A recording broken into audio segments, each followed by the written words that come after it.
லோகேஷோட script எல்லாமே எனக்கு பயங்கரமான பிடிக்குங்க. அவருடைய கதைகள் எல்லாமே நான் கேட்டிருக்கேன். நீங்கள் எல்லாமே ப்ரில்லியண்டாக இருக்கும். அது அது அவர் அதை இருக்கீங்களா வராத கதைகள்லாம்? வராத கதைகள் அதெல்லாம் ரொம்ப நல்லாயிருக்கும். ஓகே, இப்போ கைதி 2 இல்லை, அது மக்களுக்கு பிடிக்குன்னு படம் பண்ணுறது. இந்த இடத்துல வந்து மக்கள் சோர்வாயிருவாங்க, போடு ஒரு குத்துப்பாட்டு இப்படின்னு கதை எழுதுறது இருக்குல்ல, அது ஒஸ்ட்டு மேக்கிங்னு நான் நினைக்கிறேன். மக்களை திருப்திப்படுத்துறது தான் நீங்கள் படம் பண்ணுறீங்க, இல்லைன்னா சொல்லலை. ஆனால் நீங்கள் ஃபேக்காக ஏமாத்தாதீங்கிறது இருக்குல்ல. தெரியும் எவ்வளோ பண்ணியிருக்கேன், 70-80 படம் பண்ணியிருப்பேன்னு நினைக்கிறேன், தெரில. 80 படத்தில் வந்து அவ்வளோ அறிவு வந்துச்சானா இல்லை. பட் இப்போ நீங்கள் ஏதாவது ஒரு பாட்டு சொல்லுங்களேன், ஒரு கடந்த ஒரு 10 வருஷத்தில், 10 வருஷம் கூட ஒரு 5 வருஷம் எடுத்துக்கோங்களேன், இதுதாங்க லிரிக்ஸ் வேறு லெவல் பேச்சு. எந்த பாட்டு சொல்லுவீங்க? எந்த பாட்டுமே இல்லைங்க. இப்போ ஏஐலெல்லாம் பார்த்தீங்கன்னா வயலின் இதெல்லாம் வாசிக்கலாம், நம்ம ஒன்று பாடிட்டே அதை வந்து வயலினாக கன்வெர்ட் பண்ணிக்கலாம். பட் அதுக்கு ஜீவன் இருக்காது, அவ்வளோதான். எல்லாரும் சொல்கிறாங்க ஃப்யூச்சர் இனிமேல் அதுதான் வேறு லெவலில் இருக்க போகுது, சொன்னாலே பாட்டு வந்துடும். ஒரு நல்ல ஒரு பாட்டு பாடிட்டீங்கன்னா நல்லா இருக்கும். நல்ல பாட்டா அப்படின்னா வேற யார் பாட்டு? ஐயோ, மென்மையாய் மெல்ல நகரும் இந்த நாட்குறிப்பில் வன்மையாய் நீ வந்து சேரும் மாயம் என்னவோ சொல்கிறாய் நீ, என்னாயுள் எல்லைகள் போலாகிறாய், ஏதோ ராகம் நெஞ்சுக்குள்ள வந்து வந்து ஓம் வேற சொல்லி சொல்லி பாடுது.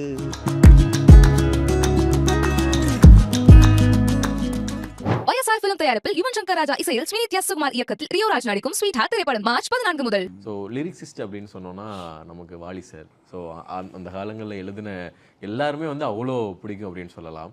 உங்களுக்கு ஒரு ஏக்கம் இருக்கா சார், அவங்க இருக்கும்போது நம்ம வந்து மியூசிக் பண்ண முடியாமல் போச்சு அப்படின்ற மாதிரி?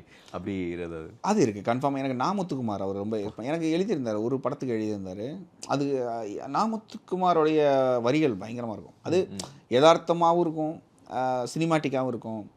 இப்போயுமே நமக்கு ஒரு கஷ்டம்லாம், அந்த பறவையை எங்கே இருக்கிற பாட்டெலாம் பார்த்திங்கன்னா, நான் வந்து அது நிறையா அதை இப்போ ஒரு சோக பாட்டு போடணும்னா அதை கேட்டால் மட்டுமே போதும். அதை கேட்டுட்டு நீங்கள் ஒரு சோக பாட்டு வேறு டியூன் போடலாம். பட் அதை கேட்டாலே அந்த மூடுக்குள்ளே நம்ம இறங்கிடுவோம்.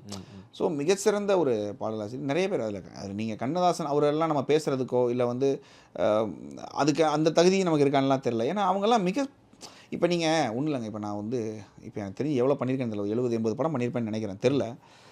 80 படத்தில் வந்து அவ்வளோ அறிவு வந்துச்சானா இல்லை, அது உண்மையாக தான். நீங்கள் அவங்கெல்லாம் வந்து ஆயிரக்கணக்கில் படம் பண்ணிட்டாங்க, அவங்களுக்கெல்லாம் எவ்வளோ பேரை பார்த்துருப்பாங்க. நீங்கள் இவ்வளோ சஸ்டெயின் பண்ணுறது இருக்குல்ல ஒரு லைஃப்பில். நீங்கள் இப்போ நீங்கள் என்னைய வந்து மியூசிக் டைரக்டர் அப்படின்னு, எனக்கு யுவனோட ஒரு ஃபங்க்ஷன் நடந்தது, பியார் பிரேமா காதல் படத்தோடைய லான்ச். அவர் ஃபஸ்ட் டைம் வந்து ப்ரொடியூஸ் பண்ணியிருந்தார். அதுக்கு நான் போயிருக்கும்போது ஒருத்தவங்க வந்து ராஜா சார்கிட்ட இன்ட்ரடியூஸ் பண்ணி வைக்கிறேன்னாங்க. நான் வேணாண்ணே, பயந்தேன். ஏன் நான் என்னன்னு சொல்லுவீங்க? இல்லை நீங்கள் கம்போசர். அப்போ அவர் நான் யாருன்னு கேட்டார்னா என்னது? ஏன்னா எதுக்கு சொல்ல வரேன்னா, அவர் அப்படி கேட்க மாட்டார். ஆனால் நீங்கள் ஒரு கம்போசர் அவருக்கு மேலே போய் நிற்கிறதுக்கு நீங்கள் என்ன பண்ணிட்டீங்கன்னு இருக்குல்ல. ஓகே, நம்ம படம் பண்ணிருக்கோம், ஹிட் ஆயிடுச்சு, ஒரு பாட்டு 4 பேர் கை தட்டிட்டாங்கன்னா நீங்கள் பெரிய ஆள்லாம் கிடையாது. அது என்னென்னா 4 பேர் தான் தட்டிருக்கான். இன்றைக்குமே நம்மளை எல்லாருக்கும் தெரியுமானா தெரியாது. இப்போ நீங்கள் ரோட்டில் இறங்கி நம்ம டீ குடிக்கிறோன்னா அதில் ஒரு 2 பேர் இவரை மாதிரி இருக்குது அவர் தானா அப்படின்னு ஃபோன்லாம் எடுத்து பார்ப்பாங்க, கூகுள் பண்ணிட்டு பார்ப்பாங்க. நடந்திருக்கு அந்த மாதிரி கேட்சாக்க நம்ம போகும்போது பார்ப்போம், டவுட்டாக இருக்கும். அப்புறம் என்னென்னா அவங்க இன்னும் யோசிப்பாங்க, இவன் எதுக்கு இங்கே வந்து டீ குடிக்க போகிறாப்ல அப்படின்ற அதில் தப்பிச்சிருவோம் நம்ம. ஏன்னா நம்ம குடிக்கிற இடம் வந்து பெரிய கடையெல்லாம் இருக்காது, ரோட்டு கடை, நார்மல் ரோட்டு தள்ளு வண்டி, அதில் தான் நைட்லாம் போய் தள்ளு வண்டி கடையில் சாப்பிடுவோம். அப்போ அங்கே 2 பேர் குடிச்சிட்டு வட்டையை படுத்துட்டு சாப்பிட்டுட்டு இருப்பாங்க. அவங்க கூட நின்று சாப்பிடும்போது இவர் எதுக்கு இங்கே வராதுன்னு யோசிப்பாங்க. ஸோ என்னென்னா இங்கே வந்து பெரிய பெரிய கவிஞர்கள் அவங்க கூட ஒர்க் பண்ணலங்கிறத தாண்டி அவங்கள ரசித்தா மட்டும் போதும்னு இருக்குது. அது அவங்கள வந்து அவங்க கூட ஒர்க் பண்ணலான்னு ஆசை கூட படக்கூடாது. நம்ம அந்தளவுக்கு இருக்குமான்னு தெரியல. பட் இப்போ எழுதுகிறவங்க நிறைய பேர் ரொம்ப நல்லா எழுதுகிறாங்க. ஒரு டைமிங்கில் அதாவது இங்கே வந்து இப்படி போயிட்டுருக்குங்க. ஒரு டைமிங் பயங்கர பீக்கில் சூப்பராக எழுதுவாங்க, திரும்ப மொக்கையாக வரும், வார்த்தைகளுக்கு இம்பார்ட்டன்ஸ் இல்லாமல் வேறு மாதிரி போகும், திரும்ப ஒரு சைக்கிள் தான் எல்லாமே. பட் இப்போ எழுதுகிற நிறைய கவிஞர்கள், நான் ஆக்சுவலி லிரிக் எழுதுறது தான் அந்த ஃபீல்டுக்கே வந்தேன். ஸோ என்னென்னா நம்ம ஒரு லிரிக் ரைட்டர் பார்வையில் பார்க்கும்போது இவங்க ஒரு காலகட்டம் இருக்கு, 90 to 2000, 2005, ஒரு 2007 வரைக்கும் கூட சொல்லலாம். இது வரைக்கும் ஒரு கோல்டன் டைமுங்க. லிரிக்ஸுக்கு அவ்வளோ இம்பார்ட்டன்ஸ் இருக்கும், அவ்வளோ சூப்பராக இருக்கும், அது வேறு லெவலில் இருக்கும். எல்லா பாட்டுமே பயங்கரமாக இருக்கும். இப்போ 7G ரெயின்போ காலனி, வல்லவன், அந்த அந்த ஏரியா இருக்கலாம், அந்த ஏரியா அந்த ஒரு மாதிரி ஈவன் எஸ்டிஆர் சார், நிறைய பேர், ரகுமான் சாருமே சொல்கிறேன், கன்னத்தில் முத்தமிட்டால், பாம்பே, அது ஒரு மிகப்பெரிய லிரிக்ஸுக்கு அவ்வளோ இம்பார்ட்டன்ஸ் இருக்குங்க. வைரமுத்து சாரும் ரகுமான் சாரோட காம்பினேஷனு, நாமுத்துக்குமார் இவரோட காம்பினேஷன், இந்த மாதிரி அப்படி பயங்கரமாக இருக்கும். நீங்கள் லிரிக்ஸ்க்காகவே பாட்டு கேட்கலாம், லிரிக் அப்படி இருக்குங்க. இப்போ நீங்கள் ஏதாவது ஒரு பாட்டு சொல்லுங்களேன், ஒரு கடந்த ஒரு 10 வருஷத்தில் 10 வருஷம் கூட ஒரு 5 வருஷம் எடுத்துக்கோங்களேன், இதுதாங்க லிரிக்ஸ் வேற லெவல் பேச்சு. எந்த பாட்டு சொல்லுவீங்க? எந்த பாட்டுமே இல்லைங்க, ஒரு பாட்டு இல்லை. நீங்கள் சொல்லலாம் விரல் விட்டு கவுண்டபுளாக இருக்கும். ஆமாம், அப்போ நீங்கள் எல்லா பாட்டையுமே சொல்லலாமே, இப்போ அப்படி இல்லையே. ஸோ என்ன ஆகுதுன்னா, எனக்கு ஆசை தான் இப்போ நம்ம லிரிக் ரைட்டராக. பட் என்னன்னா, இப்போ நான் ஒரு பாட்டு பண்ணுறேன், இப்போ நீங்கள் அந்த பாட்டுக்கு டான்ஸ் ஆடணும்னு இருக்குது. டான்ஸ் ஆடும்போது பீட்டு தானே முக்கியம். பாட்டு ஏதோ வந்துட்டு போகுதுன்னு யோசிக்கிற மனநிலையில் ஒருத்தவங்க வந்து கேட்கும்போது நம்ம என்ன பண்ண முடியும்? ஸோ இங்கே நிறைய பிரச்சனை இல்லைங்க. இப்போ நான் ஒரு கருவி தாங்க, நான் ஒரு கீபோர்டு மாதிரி, நான் ஒரு மியூசிக் டைரக்டருங்கிறது ஒரு கருவி தான். என்கிட்டருந்து ஒவ்வொரு டைரக்டரும் எப்படி வேணுமோ அதை வாங்கிக்கிறாங்க. ஸோ லிரிக் நிறையா நானும் எழுதியிருக்கேன், பட்டு நிறையா லிரிக் ரைட்டர் கூட ஒர்க் பண்ணல. அது ரொம்ப வருத்தம். நீங்கள் ஒரு இன்டர்வியூவில் சொல்லியிருப்பீங்க, நீல நிலவே கூட நீங்கள் ஒரு லிரிக் சொல்லி அதுக்கப்புறம் அது மாறின ஒரு கதை. இல்லை, எப்பயுமே பார்த்தீங்கன்னா நான் வந்து டம்மியாக ஒரு லிரிக்ஸ் எழுதி தான் காமிப்பேன். அதுக்கு என்ன ரீசன்னா, இப்போ நீங்கள் இப்போ எல்லாருமே இங்கே வந்து ஃபைனல் அவுட்டாக பார்க்குறேன். நீங்கள் இப்போ ஏஐன்னு ஒரு டெக்னாலஜி வந்ததுலேருந்து இப்போ நீங்கள் வந்து ஒன்று எடுத்து இப்படி தான் வரும், அப்படி வரும், அப்படிலாம் இல்லை, எப்படி வரும்னு காமிங்க அப்படிங்கிறாங்க. ஸோ அதனால் என்னென்னா, நீங்கள் ஒரு பாட்டை வந்து வெறும் ஹார்மோனியத்துலையோ இல்லை வந்து வெறும் டியூனாக மட்டும் நான் பாடி கொடுக்குறேன்னா அவங்களால ஜட்ஜ் பண்ண முடியாது. அது என்ன வரும், இது ஃபைனல் அவுட்டாக எப்படி வரும், அதெல்லாம் தெரியாது. ஸோ நான் என்ன பண்ணுவேன்னா, ஒரு லிரிக் எழுதி டம்மியாக பாடி ஒரு இப்போ ஏஐலெல்லாம் பார்த்தீங்கன்னா வயலின் இதெல்லாம் வாசிக்கலாம், நம்ம ஒன்று பாடிட்டே அதை வந்து வயலினாக கன்வெர்ட் பண்ணிக்கலாம். பட் அதுக்கு ஜீவன் இருக்காது, அவ்வளோதான். ஜீவன் இருக்காதுன்னா நம்ம பாடினதில் இருக்கும். நீங்கள் அது ரொம்ப எப்பயுமே மிஷினரியாக போயிட்டு வரும்போது அதுக்கான ஃபீல் வந்து டோட்டலி மிஸ் ஆயிருங்க. எல்லோரும் சொல்கிறாங்க ஃப்யூச்சர் இனிமேல் அதுதான் வேறு லெவலில் இருக்க போகுது, சொன்னாலே பாட்டு வந்துடும். அது புரிய வைக்க முடியாது. நீங்கள் சொன்ன மாதிரி இளையராஜா சாருக்கும் உங்களுக்கும் ஒரு சின்ன ஒரு கனெக்ஷன் இருக்குது அப்படின்னு பார்த்தோன்னா, இயற்கை சார்ந்த ஒரு படைப்பாளி. அவரும் வந்து தேனி, கம்பம் இங்கேருந்து வந்திருக்கிறாரு. ஸோ அது சம்மந்தப்பட்டவங்க வந்து அந்த மியூசிக் பண்ணும்போது அந்த இயற்கையும் நம்ம கூட ஏதோ ஒன்று பேசுகிற ஒரு ஃபீலும் வரும். இல்லை, இங்கே நான் எப்படி பார்க்குறேன்னா, இப்போ நீங்கள் அதுக்காக இப்போ நம்ம அப்படி மட்டும் தான் பண்ணுவோமானா அப்படியும் இல்லை. ஏன்னா இங்கே தேவைப்படுது, எல்லாமே தேவைப்படுதுங்க. நீங்கள் வந்து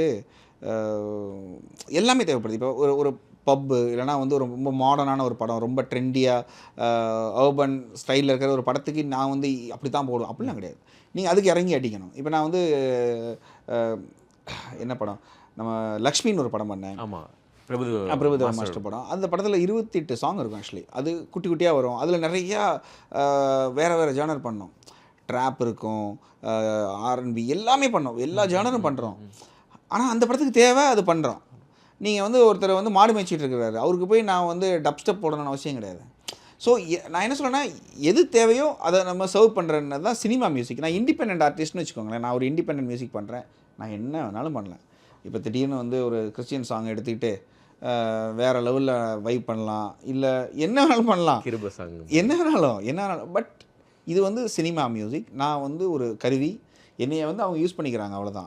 அதில் என்னுடைய சம்மந்தமான என்னோட இன்ட்ரெஸ்ட்டும் என்னோட டேஸ்ட்டும் அதில் வெளியில். ஓகே. ஸோ நான் வந்து சில டேரக்டர்ஸுடைய லிஸ்ட்டு வந்து சொல்கிறேன். இது வந்து ரேபிட் ஃபயர் அப்படின்னு கூட நீங்கள் எடுத்துக்கலாம். அவங்ககிட்ட நீங்கள் பார்த்த விஷயம், அவங்கள பற்றி எனக்கு டக்குன்னு நீங்கள் வந்து சொல்லணும். ஓகேவா? புஷ்கர் காயத்ரி. இல்லை, புஷ்கர் காயத்ரி வந்து ரொம்ப தெளிவு, அவங்ககிட்ட ரொம்ப தெளிவாக இருப்பாங்க. ஓகே, இது கரெக்ட்னா இது கரெக்ட், இது வேணும்னா இது வேணும், இல்லை வேணான்னா வேணாம் தான் அவங்க. ஏன்னா இப்போ நீங்கள் கன்ஃபியூஷன் எங்கே இல்லையோ அங்கே வந்து அந்த படைப்பு வந்து வேறு லெவலில் வருங்க. இது நல்லா இருக்கா நல்லா இல்லையான்னு உங்களுக்கு ஒரு டவுட் இருந்துச்சுன்னா எந்த படைப்பாக இருந்தாலும் அது வந்து காணாமல் போயிடும். பட் அவங்க வந்து ரொம்ப கான்ஃபிடென்ட், தெளிவு, அதுதான் அவங்க. ஸோ லோகேஷ் வந்து என்னென்னு கேட்டிங்கன்னா, லோகேஷோட ஸ்கிரிப்ட் எல்லாமே எனக்கு பயங்கரமான பிடிங்க. அவர் இதுக்கு முன்னால் சொன்ன ஸ்கிரிப்ட்லாம் இருக்கு இல்லையா, அதாவது இப்போ அவர் பண்ண போகிற படங்கள் நிறைய படத்தோட லைன்லாம் சொல்லியிருக்காரு முன்னால். ஸோ லோகேஷ் வந்து என்ன சொல்கிறது, அவர் ஒரு சூரியன் அப்படின்னு சொல்லிடலாம். ஏன் அப்படின்னா அவர்கிட்ட நிறைய இருக்குது. இப்போ நீங்கள் சூரிய குடும்பத்தில் வந்து என்னென்ன கோள்கள் இருக்கு இல்லையா, தெரியாதது இருக்குது. சிலது வந்து இப்போ இந்த கோள், இப்போ பூமிக்கு என்னது தெரியும், பூமியிலேருந்து பார்த்தோம்னா 3 தெரியும்ல, இந்த ஆடியன்ஸுக்கு 3 தெரிஞ்சால் போதும்னு அவர் நினைக்கிறது இருக்குது. ஒருவேளை நாளைக்கு அவருக்கு டாம் குரூஸ் வந்து ஒரு வேலை கொடுக்குறாருன்னு வச்சுக்கோங்க, அவர் ஒரு கால் ஷீட் கொடுக்குறாருன்னா அவர் அந்த சைடு வேறு ஏதாவது அவர் அந்த டேலண்ட் அவருக்கு பயங்கரமாக இருக்குங்க. அவர் அதான் சொல்லல, அவர் மிகப்பெரிய ஒரு பல்கலைக்கழகம் அப்படி சொல்லலாம். கரெக்டு தான், கன்ஃபார்மாக. ஏன்னா அவருக்கு அவ்வளோ டேலண்ட் இருக்குங்க. அவரோட கதைகள் இல்லை, அவரோட கதைகள் நான் சொல்கிறது ஸ்கிரிப்டுங்க. நீங்கள் ஸ்கிரிப்ட் இப்போ அவர் சில கட்டாயத்தினால வந்து வேறு ஸ்கிரிப்டாக மாதிரி அவருடைய கதைகள் எல்லாமே நான் கேட்டிருக்கேன். நீங்கள் எல்லாமே ப்ரில்லியண்டாக இருக்கும். அது அவர் அதை இருக்கீங்களா, வராத கதைகள் அதெல்லாம் ரொம்ப நல்லாயிருக்கும். ஓகே. இப்போ கைதி 2 இல்லை, அது பேசிகிட்டு இருக்காங்க. Okay. So Bala Bala sir வந்து அதான் சொன்னேன்ல, பாலா சார் படம்லாம் நம்ம பண்ணணும்னு நினைக்கல. பட் பாலா சார் வந்து அவரோட தனி உலகங்க. அவரோட உலகத்தில் போலீஸ்காரங்கன்னா இப்படி தான் இருப்பாங்க. இந்த இந்த அவங்க உலகத்தில் ஒவ்வொரு கேரக்டர் இருக்காங்கல்ல, ஒரு கதாபாத்திரத்தை மாற்றுறதுங்க. இப்போ நீங்கள் எல்லாம் சொல்லுவாங்க, போன உடனே அவர் வந்து இதெல்லாம் அழிச்சு விட்ருவார், கலைச்சி விட்ருவார். ஏன் கலைச்சி விட்றாருன்னா, அவரோட பார்வையில் ஒரு பொண்ணு இருக்குல்ல, பொண்ணுன்னா அப்படி தான் இருப்பாங்கன்னு அவரோட மனநிலை. அதை நீங்கள் ஏற்றுக்கோங்க. பிடிக்கலையா பரவாயில்ல, படம் பார்க்காதீங்க. நான் என்ன சொல்கிறேன், எல்லா படத்துலையும் இப்போ நான் என்ன கேட்குறேன்னா, இப்போ நம்ம ஊரில் வாழ்கிற எல்லா மக்களுமே அவன் லவ் பண்ணுற பொண்ணு எல்லாருமே வந்து ஹீரோயினாக தான் இருக்காங்களா? இல்லை. எப்படிங்க? அப்போ யதார்த்தமாக நீங்கள் ஒரு படம் பண்ணும்போது என்னென்னா, பக்கத்து வீட்டில் இருக்கவங்க எப்படி இருப்பாங்களோ அப்படி தானே ஒன்று பண்ண முடியும். ஸோ அவரோட கதைகள் அப்படி இருக்கிறதுனால, ஒருவேளை நாளைக்கு அவர் வந்து ஒருவேளை டைட்டானிக் திரும்ப எடுக்கிறாருன்னு வச்சுக்கோங்களேன், வேறு சும்மா சொல்கிறேன், அதுக்கு வந்து இப்போ அந்த ஹீரோயினை போடும்போது அதுக்காக அப்படி பண்ண மாட்டார்ல. அது அது அது இப்போ அதே நம்ம இந்த படமே எடுத்த பரதேசியில் ஃபாரினர்ஸ் எல்லாம் வருவாங்கல்ல, அவங்களுடைய கேரக்டரும் அதுக்கேற்ற மாதிரி கரெக்டாக இப்போ அப்படித்தான் பண்ண முடியும். அதுக்காக வந்து அவங்களுக்குமே கருப்படிச்சு விட்டு நான் வந்து அப்படிலாம் கிடையாது. அது கேரக்டர் தான் டிசைட் பண்ணும் அந்த கேரக்டர். ஸோ அந்த மாதிரி ஒரு கேரக்டரை உருவாக்குறவர் இருக்கார்ல, நீங்கள் ஒரு ஒரு ஒரு உலகத்தை உண்டாக்கணும், ஒரு கேரக்டர். எனக்கு அந்த விதத்தில் வந்து அவர் ரொம்ப பிடிக்கும். செல்வராகவன் சாரையும் ரொம்ப பிடிக்கும். ஏன்னா இவங்கெல்லாம் வந்து ஒரு ஒரு ஒரு உலகத்தை உண்டாக்குறாங்க. இது என்னுடைய உலகம், இந்த உலகத்தில் இப்படி இருப்பாங்க மக்கள், இதுதான் அவன் கேரக்டர், இப்படி தான் இருப்பாங்க, என்னோட படத்தோட ஹீரோயின்லாம் இப்படி தான் இருப்பாங்க. அது வேற ஒரு ஐடியாலஜிக்கே கூட்டு போகிற ஒரு இல்லைங்க. நான் என்ன சொல்லேனாங்க, இப்போ மக்களுக்கு பிடிக்குன்னு படம் பண்ணுறது, இந்த இடத்துல வந்து மக்கள் சோர்வாயிருவாங்க, போடு ஒரு குத்துப்பாட்டு இப்படின்னு கதை எழுதுறது இருக்குல்ல, அது ஒஸ்ட்டு மேக்கிங்னு நான் நினைக்கிறேன். மக்களை திருப்திப்படுத்துறது தான் நீங்கள் படம் பண்ணுறீங்க, இல்லைன்னா சொல்லலை. ஆனால் நீங்கள் ஃபேக்காக ஏமாத்தாதீங்கிறது இருக்குல்ல. இப்போ நீங்கள் வந்து அப்படி ஃபேக்காக ஏமாற்றாமல் உண்மையாகவே இந்த கதாபாத்திரம் இப்படி தான் டிசைட் பண்ணுறாங்கல்ல, ஒரு ஒரு உலகத்தை படைப்பதில் இவங்கெல்லாம் மிகப்பெரிய ஆட்கள். ஓகே. ஸோ நீங்கள் சொன்ன மாதிரி சோர்வாகு மகனே அது அப்படியே நான் ஃப்ளோவில் கூட்டு போகிறேன் அப்படின்னு. அண்ட் வந்து அஜய் ஞானமுத்து சார், அஜய் ஞானமுத்து ஆக்சுவலி அவருக்கு வாழ்த்துக்கள் சொல்லிடுறேன். இந்த டைமிங்கில் அவருக்கு கல்யாணம் ஆயிருக்கு. இப்போ அஜய் ஞானமுத்து வந்து அவர் ரகுமான்ட்ட ஒர்க் பண்ணியிருக்கிறாரு. ரஹ்மான் சார்கிட்ட ஒர்க் பண்ணுறதை தாண்டி அவருக்கு கொஞ்சம் மியூசிக் நாலேஜாக அவருக்கு கொஞ்சம் இருக்குது, நிறையா ஒரு ஐடியாவாக அவருக்கு நிறையா தெரியும். டிமாண்டி காலனி டோட்டலி என்னென்னா, எனக்கும் அவருக்கும் என்ன ஒரு இது வந்துச்சுன்னா, அவருக்கு வந்து எப்படியாச்சும் ஜெயிச்சிடணுங்கிற ஒரு இது இருக்குதுங்க. அது அவர் ஏன்னா அதான் சொல்கிறேன், இங்கே படைப்புகள் தான் தோக்குமே தவிர படைப்பாளி என்றைக்குமே தோக்க மாட்டான். இப்போ நீங்கள் ஒருத்தனுக்கு டேலண்ட் இருக்குன்னா என்ன பண்ணாலும் அவன் ஜெயிச்சிடும். அவர் மிகப்பெரிய டேலண்டான ஆளுங்க. அது அது இப்போ நீங்கள் ஒரு படம் தப்பாயிருச்சு அப்படின்னா உடனே அவங்க அப்படிலாம் கிடையாது. நீங்கள் ஒன்று ஃபஸ்ட்டு படம் தப்பாயிருச்சுன்னா எல்லாருமே யோசிப்பாங்க. ஓகே. ஏன்னா எனக்கு அது அவர் என்ன பண்ணுறாருன்னு தெரியாது. ஒரு படம் ஹிட்டு கொடுத்த ஒருத்தங்க கிட்ட அடுத்து அந்த படம் ஹிட் ஆச்சு, அப்போ இந்த படம் போச்சுன்னா இந்த படம் தான் பிரச்சனை, அதில் கதையில் தான் பிரச்சனையாக இருக்கும். ஸோ எனக்கு அஜய் ஞானமுத்தோட பாசிட்டிவிட்டி ரொம்ப பிடிக்கும். ஏன்னா அவர் ஒன்று எடுத்துக்கிறது இருக்குல்ல, நான் வந்து அவர் கூட உட்காந்துருக்கும் போதும் சரி, அவரோட வெறி இருக்குல்ல, அடுத்து ஜெயிக்கணுங்கிற அந்த ஒரு வெறி ப்ளஸ் நம்மளை ரொம்ப பாசிட்டிவாக வச்சுக்கிறோம்ல. இப்போ நம்ம ஒன்று பண்ணுறோம், அது நல்லா இல்லைங்கிறத கூட வந்து ரொம்ப ஹார்ஷாலாம் சொல்ல மாட்டாப்புல. ரொம்ப ரொம்ப பாசிட்டிவிட்டியான ஆள், ரொம்ப ஜென்யூனான ஆள். உண்மை ஜென்யூனாக சொல்லுவார், இது நல்லா இருக்கணும், நல்லா இல்லை, ரொம்ப ஜென்யூனான. ஓகே. ஸோ எனக்கு ரீசெண்டாக நீங்கள் அவங்க கூட வந்து ஒரு படம் பண்ணனால அதை வந்து கேட்குறேன். அதுவும் மலையாளத்தில் கொஞ்சம் இப்போ வைரலாக போய்கிட்டு இருக்கனால கேட்குறேன். ஜோஜு ஜார்ஜ் அவர்களுடைய பனி. ஸோ அதில் நீங்கள் ஒர்க் பண்ணியிருக்கிறீங்க. அது அவருடைய டைரக்ஷன், அவரை பற்றி எதாவது? ஆக்சுவலி என்னென்னா, ஜோஜு ஜார்ஜ் வந்து குழந்தை அவர் அது வந்து சொல்லுவாங்க. ஆக்சுவலி நிறைய ஃபைட் மாஸ்டர்ஸ் படம் நான் பண்ணுறேன். இப்போ நீங்கள் வந்து பார்த்தீங்கன்னா சில்வா மாஸ்டரு, நிறைய ஃபைட் மாஸ்டர்ஸு, அதுவும் இந்தியாவில் டாப் மோஸ்ட் ஃபைட் மாஸ்டர்ஸ் எல்லாமே டைரக்ட் பண்ண படங்கள் நான் தான் பண்ணியிருக்கேன். பீட்டர் ஹெய்ன்ஸ் சார், அனல் அரசு, எல்லாரோடைய ஃபஸ்ட்டு படம், இவங்க எல்லாருமே பண்ண ஃபஸ்ட்டு படத்துக்கு நான் தான் மியூசிக். எதுக்கு சொல்ல வரேன்னா, இவங்க எல்லாமே எதில் கனெக்ட் ஆகுறாங்கன்னா, நீங்கள் இவங்களோட எல்லா படமுமே அப்பா பொண்ணு சென்டிமெண்ட்டு, குழந்தை, இப்படி தான் இருக்கும். அவங்க ஃபைட் படம்லாம் பண்ண என்ன எதுக்குன்னா, கல்லுக்குள் ஈரம்பாங்கள்ல அந்த மாதிரி இவங்க எல்லாரோடையும் ஃபைட் மாஸ்டர் அடி 1000 பேர் அடி தூக்கி போடுவாங்க மற்ற படத்தில். ஆனால் இவங்க பண்ண படம்லாம் பயங்கர சாஃப்டாக இருக்குது. அதே மாதிரி தான் ஜோஜு ஜார்ஜ். அவரோட ரியலாக அவர் வந்து ரொம்ப சாஃப்டான ஆள். ஆனால் வந்து எப்பயுமே ஃபஸ்ட்டு படம் அப்படிங்கிறது இருக்குல்ல, ஒரு நடிகராங்கிறது வேறு, ஒரு டைரக்டராக வந்து அவர் வந்து ரொம்ப ப்ரெஷர் எடுத்துக்கிட்டு இருந்தார் அந்த படத்துக்கு. எனக்கு அவர் எப்படியாச்சும் இந்த படம் அவர் முடித்து ஹிட் ஆயிடணும், ரிலீஸ் ஆகிடணுங்கிறதுல ரொம்ப இதாக இருந்தது. ஏன்னா அவருக்கு எனக்கு சில வாக்குவாதங்கள் நடந்தது இந்த படத்தில், நிறைய பிரச்சனைகள்லாம் ஆச்சு. பட் அது திரும்பி நின்று பார்க்கும்போது தான் தோணுது, அவர் பாவம் டென்ஷனாக இருந்திருக்காப்புல தலைவன் அப்படிங்கிற மாதிரி. எதுக்கு டென்ஷன் அப்படின்னா, அவர் ஃபர்ஸ்ட் டைம் ஒரு படம் டெபியூ பண்றாரு, அது டேரக்டரா. ஆனால் அவர் தெளிவாக இருந்தார், அவருக்கு என்ன தேவைங்கிறதுல தெளிவாக இருந்தார். அந்த படத்தில் வந்து அவர் கேட்டு கேட்டு வாங்கிக்கிட்டார். ஆக்சுவலி இங்கே வந்து நம்ம ஸ்டுடியோவில் உட்காந்து நம்ம கூடயே உட்காந்து ஆமாம் இருந்து பண்ண இடத்துல ஆமாம் வந்து அவர் ரொம்ப நல்ல கிரியேட்டர். அவர் ரொம்ப வெறி உள்ளவர், ஜெயிக்கணுங்கிற வெறி உள்ளவர்.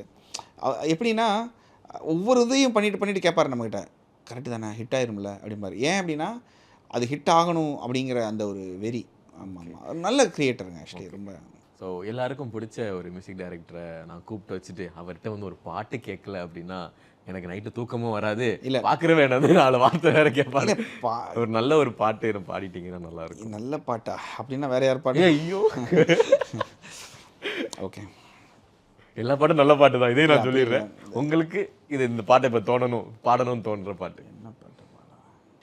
மென்மையாய் மெல்ல நகரும் இந்த நாட்குறிப்பில் வன்மையாய் நீ வந்து சேரும் மாயம் என்ன, என்னவோ சொல்கிறாய் நீ, என்னாயுள் எல்லைகள் போலாகிறாய், காந்தமா என்னை ஈர்க்கும் உந்தன் அன்பு என்று, சாந்தமா என்னை கட்டி போடும் மாயம் என்ன, என்னவோ சொல்கிறாய் நீ, என்னாயுள் எல்லைகள் போலாகிறாய்.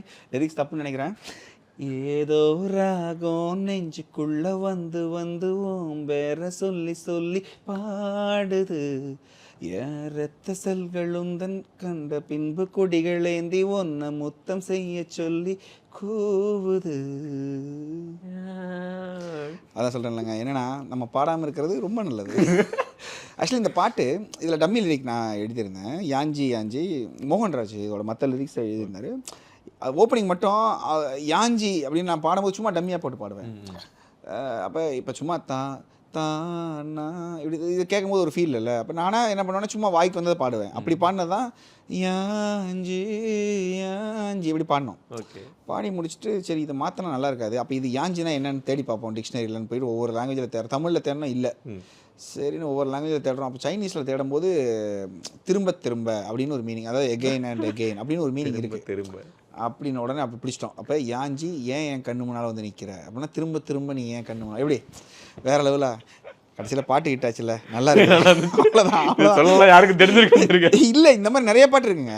ஓகே, இப்போ நிறைய பாட்டு இந்த மாதிரி பண்ணியிருக்கோம். சாயாலிங்கிற கூட அப்படி தான். ஓ சாயாலினா நிறைய பேருக்கு முதல்ல தெரியாது, அதுக்கப்புறம் அதான் இப்போ நான் சில டைம் பண்ணும்போது இப்போ ரப்புல்லுக்கா அப்படின்றோன்னு வச்சுக்கோங்க. ரப்புல்னா என்னவா இருக்கும் இப்படின்னு போய் தேடுவோம். ஒன்று ஏதாவது ஒரு பறவை அப்படிம்பாங்க, ஏதோ ஒரு இந்த நியூசிலாந்தின் ஒரு பறவைம்பாங்க. அப்படின்னா ரப்புல் பறவை போல் பறக்கட்டுமான்னு மாற்றிட வேண்டியது, அவ்வளோதான், முடிஞ்சு போச்சு. இவ்வளோ தான் நான் வாழ்க்கை. இந்த மாதிரி நிறைய பாட்டு இல்லைங்க, நிறைய பாட்டு இப்படி தான் வருது. இங்கே ஒன்றும் இல்லைங்க, நீங்கள் என்ன மக்களுக்கு வந்து கடைசியில் பிடிக்கலையா காரி துப்புறாங்களா, அவ்வளோதான். ஹிட் ஆச்சுன்னா ஹிட்டு தான், அது எப்படி வந்துச்சுலாம் பார்க்க மாட்டாங்க. ஓகே, மாதவன் சாருக்குடைய அடுத்த படம் அது எப்படி போய்? மாதவன் சாரோட ஒரு படம் ஹிந்தியில் ஒன்று வருது, நான் இப்போ ரீசெண்டாக தான் அது பார்த்தேன். ரொம்ப அருமையான ஒரு படம். அது மட்டும் இல்லாமல் நிறைய ஹிந்திலையும் இப்போ நிறைய படங்கள் பண்ணுறேன். அகோபல்னு ஒரு படம் பண்ணுறேன், மகாவதார், அது ப்ளஸ் தெலுங்கு நிறையா இருக்குது, மலையாளம் வந்து எக்கச்சக்க படங்கள் பண்ணுறேன். தமிழ்லேயுமே லிஸ்ட்டு நிறையா இருக்குது. ஏன் எல்லோரும் கேட்பாங்க என்ன இவ்வளோ படம் பண்ணுறீங்க எப்படிங்க? இப்போ நம்ம மியூசிக் டைரக்டர்ஸ் எல்லாமே நம்ம ஃப்ரெண்ட்ஸ், நிறைய பேர் எக்கச்சக்க ஃப்ரெண்ட்ஸ் இருக்காங்க. நான் சொல்கிறது லீடிங்காக இருக்கிற மியூசிக் டைரக்டர்ஸ். ஸோ அவங்கெல்லாம் கேட்பாங்க, தலை எப்படி தலை இவ்வளோ பண்ணுறீங்க, என்ன எப்படி அப்படிம்பாங்க. பட்டு சிலர் வந்து கமெண்ட்ஸ் வேறு மாதிரி வரும், அவர் வந்து ஃபேக்ட்ரி மாதிரிங்க, அவர் வந்து அப்படி, அதெல்லாம் ஒன்றும் கிடையாது. நம்ம போர் அடித்தா பாட்டு பண்ணுவோம், நம்ம பப்பு இதுக்கெல்லாம் போகிறது இல்லைன்னா பிடிக்காது. அது நம்ம வந்து நல்லவன் அப்படிலாம் ஒன்றும் கிடையாது, பிடிக்காது அது. ஏன்னா போயிட்டு இவங்க சந்தோஷத்துக்கு ஒன்று குடிக்கணும், இவங்க சந்தோஷத்துக்கு வேறு ஒன்று, இப்படியே குடிச்சு அடுத்த நாள் விடிகிறது தெரியும், அன்றைக்கிட்டே போயிடுது.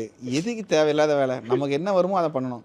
ஸோ அதனால் என்னென்னா கூடுதல் நம்ம வந்து டைம் வந்து இன்வெஸ்ட் பண்ணுறதே மியூசிக்கில் தாங்கிறதுனால நிறையா படங்கள் பண்ணுறோம். ப்ளஸ் எல்லாரும் சொல்கிற வழக்கமான பழமொழி தான், காற்றுள்ள போதே தூற்றிக்கொள், அவ்வளோதான். நீங்கள் ஒரு டைமிங்கில் வாய்ப்பு இல்லாமல் இருந்தோம், ஸோ இப்போ வாய்ப்பு வருது, அதை நீங்கள் கரெக்டான படமாக எடுத்து யூஸ் பண்ணிக்கலாம். அப்புறம் சாமோட எல்லா படமும் ஹிட் ஆகுமா அப்படின்னா ஆகாது. ஆனால் போன வருஷத்தில் எனக்கு வந்த எல்லா படங்களும் மேக்ஸிமம் ஹிட்டு. ஸோ ஒரு 10 படம் பண்ணுறோம், அதில் சில படங்கள் உண்மையாகவே மனசால பண்ணியிருப்போம், அது ஹிட் ஆகிருக்காது. அவ்வளோதான். அது ஒரு நான் எப்படி கடந்து போகிறேன்னா, ஓகே அடுத்து இது ஒரு வெள்ளிக்கிழமைக்கான படம். ஆனால் பட் எஃபர்ட் போடாமல் நம்ம தோற்றுருந்தோம்னா நம்ம ஃபீல் பண்ணுவோம். நம்ம எஃபர்ட் போட்டிருக்கோம், அதை மீறி மக்களுக்கு பிடிக்கலன்னா அதுக்கு ஒரு காரணம் இருக்கும். ஸோ அதை அடுத்ததில் சரி பண்ணிக்கலாம்னு சொல்லிட்டு தான். பட் போயிட்டே இருக்கு அவ்வளோதான். ஓகே. நிறையா ஸோ எனக்கு தெரிஞ்சு இவ்வளோ நேரம் உங்கள்கிட்ட பேசுனதில் உங்களுடைய மியூசிக்லாம் எந்த அளவுக்கு வந்து இன்ட்ரெஸ்டிங்காகவும் த்ரில்லிங்கு எல்லாம் மிக்ஸ் ஆகி வந்திருக்கோ அதே மாதிரி நிறைய விஷயங்கள் உங்களுக்குள்ளே இருக்குன்றத தெரிஞ்சுக்கிட்டோம். நன்றி, வணக்கம். Thank you so much. அடுத்தடுத்து எங்களுக்கு கொடுத்து, அதாவது மியூசிக் கொடுத்து எங்களை என்டர்டெயின் பண்ணிகிட்டே இருங்க. அதே மாதிரி பிஜிஎம் ஸ்கோரையும் எங்களை வந்து அடடே எப்படா அப்படின்னு எங்களை தியேட்டரில் அந்த நுனி சீட்டில் உட்கார வச்சுக்கிட்டே இருக்கேன். கட்டாயமாக நான் ரொம்ப இன்டர்வியூ கொடுக்குறது இல்லைங்க. பட் எனக்கு ஏன்னா டைம் இல்லைங்கிறது தான். பட் இந்த டைமிங்கில் என்னை பற்றி நிறையா உங்கள் மூலியமாக நிறைய பேருக்கு குமுதம் நேயர்களுக்கு தெரியுதுங்கிறது ரொம்ப சந்தோஷம். ஸோ குமுதம் நேயர்களுக்கும் ஃபுல் இந்த டீம் எல்லாருக்குமே நான் தேங்க் பண்ணிக்கிறேன். Thank you so much. Thank you. YSR Film தயாரிப்பில் யுவன் சங்கர் ராஜா இசையில் ஸ்ரீனித்யா சுகுமார் இயக்கத்தில் ரியோ ராஜ் நடிக்கும் ஸ்வீட் ஹார்ட் திரைப்படம் மார்ச் 14 முதல்.